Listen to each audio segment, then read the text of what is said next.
মাটি পাচারে বাধা দেবায় মুর্শিদাবাদের রানীতলাতে সিভিক ভলেন্টিয়ারকে হাঁসুয়ার কোপ মারা হয়েছে। আক্রান্ত হয়েছেন sub inspector, constable, civic volunteer সহ 4 জন। জানা গিয়েছে বুধবার পিরোজপুর ঘাটের কাছে মাটি কেটে ট্রাক্টরে করে চলছিল মাটি পাচার। খবর পেয়ে আটকাতে গিয়ে আক্রান্ত হন পুলিশ কর্মী ও সিভিক ভলেন্টিয়ার। ঘটনায় 5 জনকে গ্রেফতার করেছে পুলিশ। এরা প্রত্যেকেই ইসলামপুরের বাসিন্দা। আটক করা হয়েছে জেসিবি ও বাইক। অন্যদিকে বেআইনিভাবে বালি তোলায় বাধা দেবায় বাঁকুড়ার পুলিশ ক্যাম্পে ঢুকে পুলিশকে মারধরের অভিযোগ উঠেছে।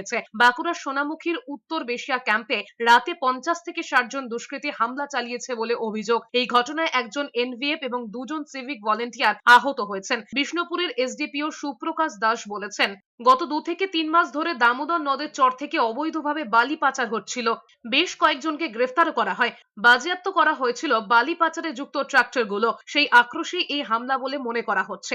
ঘটনায় ইতিমধ্যে 7 জনকে গ্রেফতার করেছে পুলিশ। ক্যাম্পে কাপালিমারা বলে যে গ্রাম আছে, ওই গ্রাম থেকে কিছু উত্তেজিত জনতা এসে ক্যাম্পে তখন যারা ছিলেন, অর্থাৎ আমাদের একজন এনভিএফ সহকর্মী এবং 2 জন সিভিক কর্মী, ওদের ওপর হামলা চালায়। ওরা এতে ইনজিওর্ড হয় এবং কিছু ক্যাম্পের জিনিসপত্র ভাঙচুর করা হয়। তো ঘটনার খবর পেয়ে আমাদের সোনামুখী থানা থেকে এক বড় সংখ্যক পুলিশ যায় এবং এই ঘটনার সাথে জড়িত 7 জনকে আমরা